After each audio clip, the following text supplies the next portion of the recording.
I've done a number of videos on solo RPGing, some general concept ones and some play ones, and this is going to be a sort of mix of the two. What I want to do here is show the development of a solo RPG story from the beginning and working with mostly the basic fantasy rule set, although what I'm going to be doing is really talking about how I work with a rule set. I've chosen basic fantasy as an example here, but it doesn't have to be basic fantasy, and try to give some general principles of working with a rule set and using material from a rule set to start you off on a story, because I get a lot of comments on the channel and hear from people who say that they get excited about a rule set, they get the rule set, they do the character generation, no problem, and then they're kind of stuck as to what to do. And this is where I hope this video will help out a little bit. And I have chosen basic fantasy as the example, partially because it is, well, first of all, it's available for free, and I will have the link for where you can get it for free below, and you can get this print-on-demand book is available for $5, and I've also got the basic fantasy field guide as well that I'll be using, which is about $3.50, and there's a lot of material on the website for this, but I'm going to mostly stick, or probably only stick, to these two for a bunch of reasons. But the first point to make is that it is important, I think, when starting out, or I should say easier when starting out, to go with a rule set that is somewhat contained, because the difficulty can be in parsing out, even with a rule set that's not so complicated, the difficulty is in parsing out how you can use the rule set to help you support the story, to be a foundation for the story, when you're also having to do the GMing part. So you want to experience the story, but you also have to create the story, and that's where the tension can come in, so that you create something that feels like it's evolving from the organically, but you are the one that is also creating it. And one of the first ways to have that happen, I think, is to work with a rule set and lean on that rule set in certain ways to get you the organic development of the narrative. I'm looking here at the third edition of this. I have the second edition actually in a notebook for many years, and have never played, never used it at all. This is really the first time I've used it, despite having had it and read it many years ago and just sort of kept it in my 3-ring binder. But I decided that it was good for this type of video. What I'm going to do here is start just with one player character. I'm going to make my player character a thief. And the reason that I'm doing that is, in looking through this rule set and in looking through other rule sets, sometimes you will find an anomaly, and the anomaly can be the place to start. And by that I mean, in this case, we have one, the thief excuse me, character has a list of abilities, and they are D100 or percentile abilities for doing various actions like opening locks or listening or hiding, and it's a simple percentile roll. And so for the first level thief, he's got a 25% chance of opening a lock, 25% chance of moving silently, and then his what that means is defined here. When you have a table like this, this is a natural place to go in the rules to build a character around, because what it does is it's very easy to implement this as if you were a GM, because it's simply the percentile roll. There's no decision making that you have to do, there's no difficulty class that you need to assign, and when one needs to do that when doing solo, it can become challenging, because first of all, it takes you out of the experience of the story in a sense, because it gets you back to that other side, and also it can be hard to sort of figure out how you make those determinations. What difficulty class is this? I'm just starting out, how do I do this? And you can kind of go down a spiral that takes you away from moving the story forward. So when I'm looking through rules and I see something like this, I say to myself, let me work with this, let me make my character be able to use this table because it already gives me a whole bunch of things I can do within a story that will be almost automatically a success or a failure. The second thing then is, well, what kind of story is it going to be? I want to use the skills that I have. And this is another point that I think can stop people up a little bit when thinking about doing solo, because when you're working with a GM or playing with a GM, obviously they are creating the story for you. You're responding to it and it unfolds naturally. In this case, you've got to create the story somehow. And it can almost feel counterintuitive to make a story that's going to fit, quote unquote, with the skills and attributes that you have.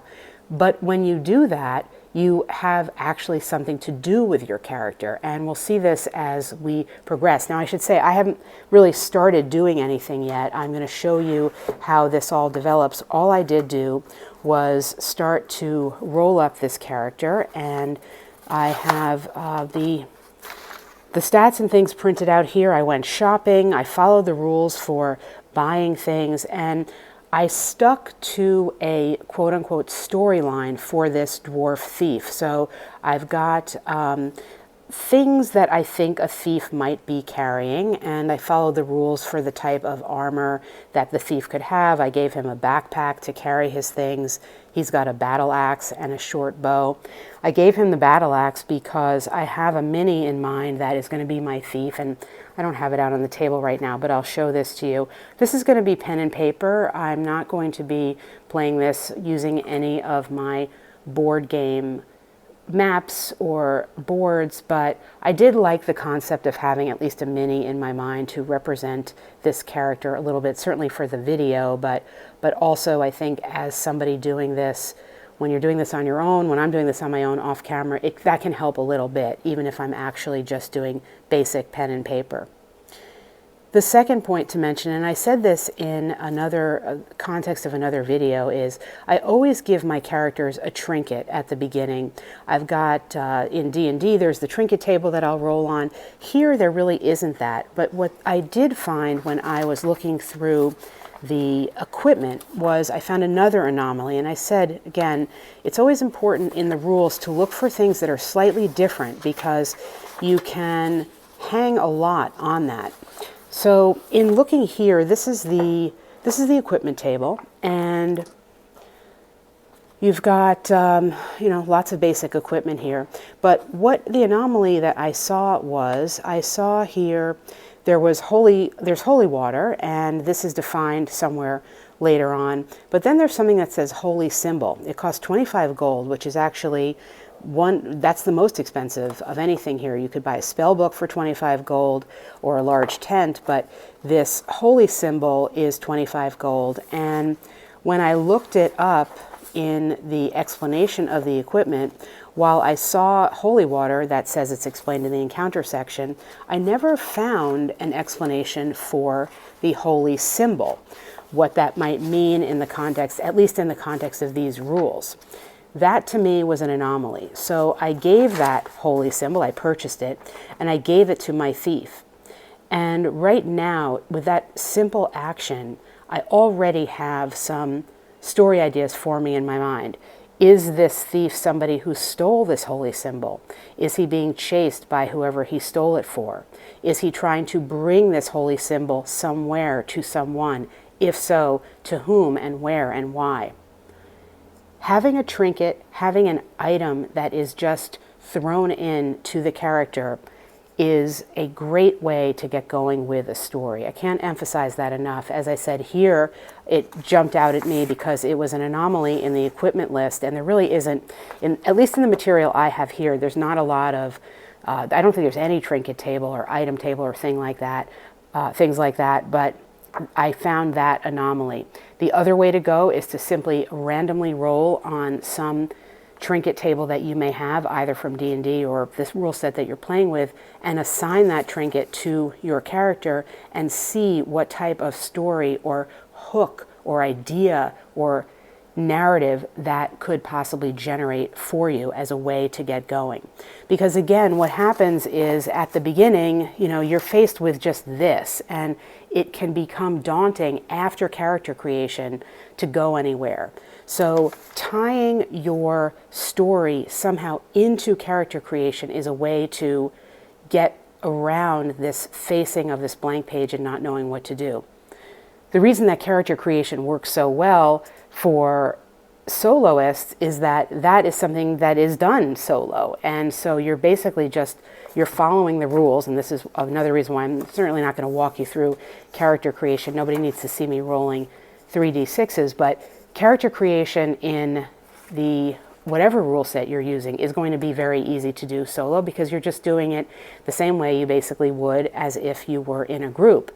But it's after that, it's when you have the character that oftentimes you can feel stuck. And if you have, in the context of your character creation, started some story or given yourself an idea of some story, and the way I'm suggesting that is by the use of a trinket or an item that's just kind of there, you will find that you have at least some place to get going that's not just completely blank once you finish with the character creation. Next, we're going to talk about how to make sure that you lay the foundations for your story, that you create some kind of framework for the story so that you have somewhere to go. Again, I'm focusing on the fact that my character is a thief class and that he's got this holy symbol. And I said there were basically two ways to go with that. One is the thief has this holy symbol and say he's bringing it to a cleric. Well, let me rephrase that. There's a million ways to go in that. I'm just showing you what has struck out in my mind and how when I'm doing this, things will come to light and I'll follow those paths. So for me, in thinking about this, the two ways are that the thief has this holy symbol that he is somehow bringing to the cleric. He is a thief, so perhaps he stole it. Perhaps there's a reason why he stole it that has to do with the cleric, or a reason why the cleric needs this item. And perhaps the thief and the cleric, once the thief brings this holy symbol to the cleric, will then pair up for perhaps a future adventure together somewhere else. I also have this concept that the thief could be mostly fleeing from somebody, where the story then, the encounters, the driving narrative is going to be about something that happened in the past. So the fact that the thief took this holy symbol, maybe he took it from a cleric. So maybe we have the cleric here in the background and the cleric is sending his minions out after the thief. These are ways of creating a rationale for the encounters that might occur. In my mind, though, I like this better. I like to have a goal in mind, and I think of what I do as scenarios, say, of an adventure that might be part of a larger story. I don't use the word campaign because that's too grandiose and frankly makes me feel overwhelmed at the thought of having to create an entire narrative that's going to fit the definition of a campaign. But here it's more like stories or scenarios that go into some larger story, or you could think of it as chapters even in a larger story. In this, what is drawing me is this idea that the thief has perhaps stolen this holy symbol and somebody is after him, but he's bringing it to the cleric. Reasons why? Well, this is going to be the part that is the unfolding narrative, the RPG unfolding of the story as we go. We don't know why, but I also like the idea of the cleric joining with the thief to then move on to perhaps the next chapter in the story. The other thing that I noticed in this basic fantasy rules is that there are very rudimentary and basic rules for wilderness encounters here, and they are located here. There's the wilderness adventures, wilderness movement rates, overland travel. They also have water, traveling by air, and then there's a rule about becoming lost. And then there's also this rule on retainer specialists and mercenaries. So let's look here first at this retainer specialist and mercenaries area. I'm noticing that the requirements for purchasing are quite high, but there is, just on the mercenary level, there is a cost here that seems relatively possible for us to do. We have 26 gold left. We started out with 150. I didn't note that here, but that was just a roll that I did, and I spent my money, but I left 26 here. The possibility exists to hire somebody, and there are rules for doing so. I think perhaps I want that to happen in some way, that my thief will need to hire someone to help him. Unfortunately, these mercenaries, it specifically says they will never go into a dungeon, lair, or ruin, at least until it has been fully cleared. Now, I have decided I want my thief traveling alone initially, and I also have decided I want this to be overland, at least until he gets to the cleric, because for a number of reasons. One is mostly I do a lot of dungeon crawl stuff. It is a little easier in a way to do dungeon crawls because there's tons of material out there for creating a room, and we all have a sense, if we play these types of games at all, about traps and doors and wandering monsters and things like that. I don't want to do that here. Perhaps the cleric is in a temple. Perhaps the cleric lives in a ruin. Perhaps when my thief gets to the cleric with a holy symbol, if there's a second chapter, it will be an interior one. But I want this to be wilderness. I want there to be some travel that is involved. And as such, I looked to these rules here, and I found them a little bit lacking of enough information for me to completely build off of. There are, let's see if I can get here. There is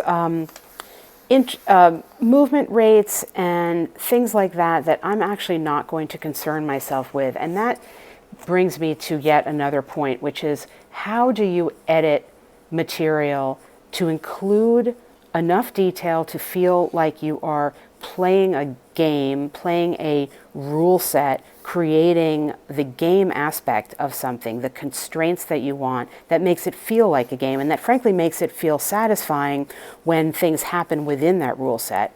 And how do you edit out what is too much? And in the case of what I do, often, for example, I will edit out weight. I will not concern myself so much with the specifics of a weight allowance, rather just what seems to sort of make common sense. Of course, common sense in the context of fantasy and a dwarf thief, but common sense nevertheless. So I wouldn't have my thief carrying every single weapon that is listed here, even if I could afford it, because it would be ridiculous.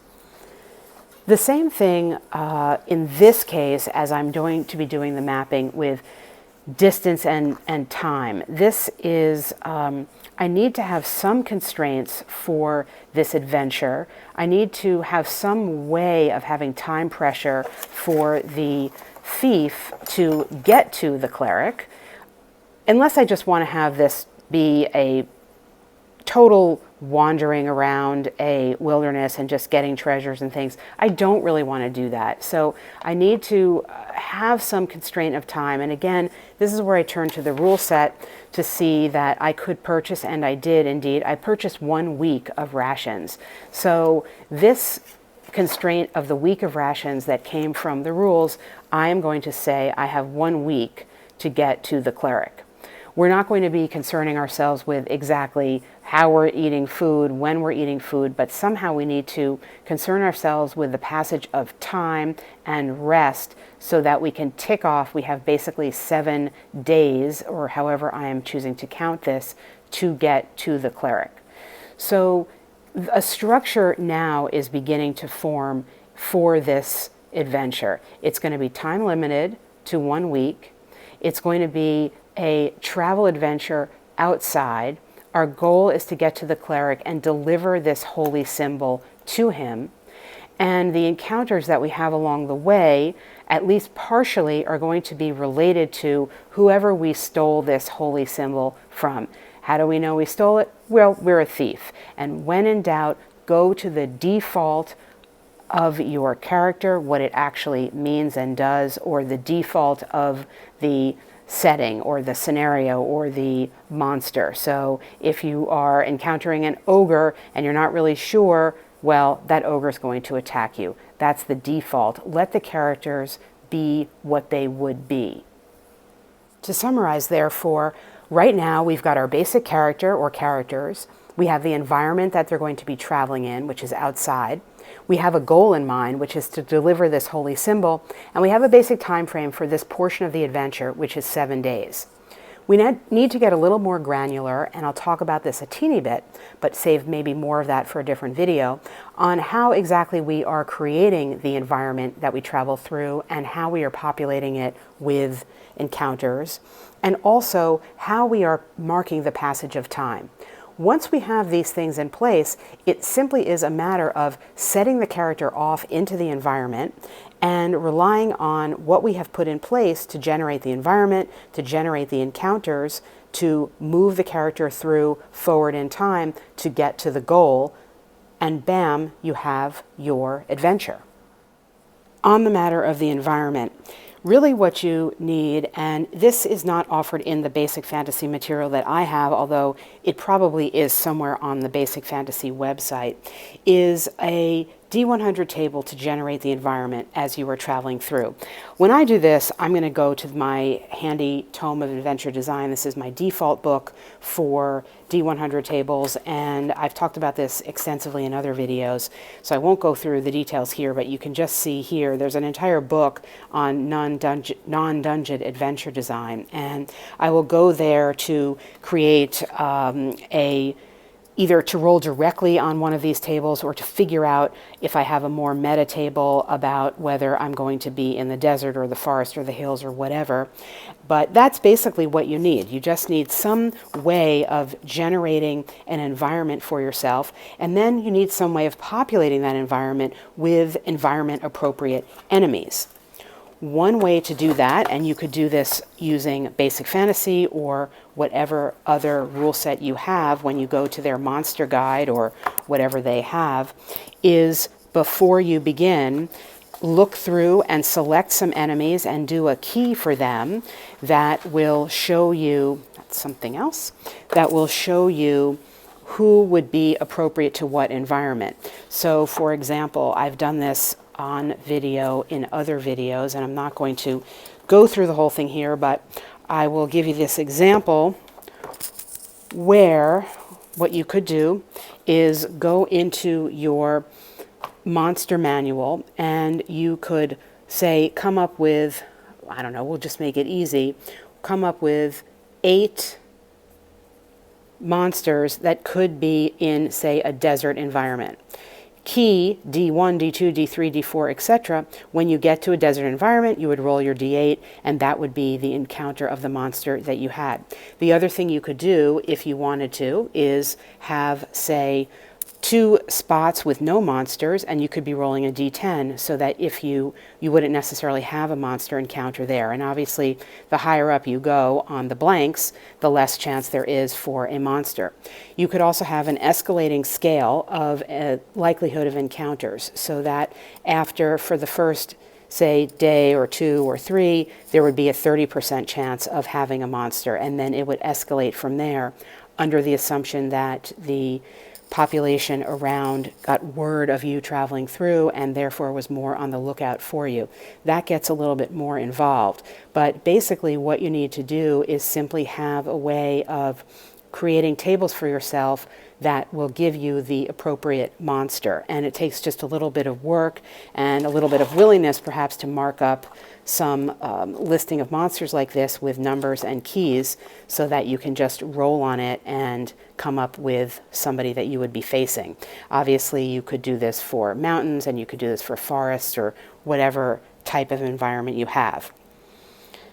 The last thing I'll talk about is how you create a time situation. And this in and of itself is also perhaps the topic for a much longer video. This is an extremely basic video, so I'm going to keep it that way and come up with a very basic way of doing some time management. The absolutely simplest way of doing time management in something like this is to choose a die, and I just can't I guess I've learned that I can't talk and write at the same time. The absolutely simplest way to do time management is to choose a die and make a roll at the outset, and whatever number it lands on is however many hours out of 24 it is taking you. Obviously, you could choose a die with any number of facings. If you choose something like a D8 or a D10, you could be potentially giving yourself not very many opportunities to get something done, because if you're rolling 2 10s, for example, then your third roll is either, you could just say that's the last roll of that day, or it's taking you into the next day. You could really do it however you want. I would recommend using a D6 or a D4 to give yourself enough opportunity and not have something drag on too long. But then you say, well, when do I re-roll? Again, keeping it very, very basic, it is almost like writing text. You have a sense of when a paragraph is meant to end. You have a sense of when a chapter is meant to end. I think you can think of this as encounter-based. So when the encounter, or when the action, the group of actions is over, you re-roll. And this is going to tell you how long the next group of actions is going to take you. If you use a D4, again, you're going to be giving yourself more of an opportunity during the course of the day to get things done. You may also want to count that you need some kind of rest. And in Basic Fantasy, I think it was saying you need 6 hours of rest per 24 to heal one hit point. I think. I could be wrong about that. You may want to factor that in, and again, another reason to stick to perhaps the D4 or at most the D6 to give yourself an opportunity to have things done. This is the simplest way. It's not a lot of bookkeeping, and you will be having forward momentum, especially if you lay out your scenario the way I am suggesting here that I would do it, because you know already, in essence, you have this 1 week. You have 7 turns in effect, and each day is turning into a new turn.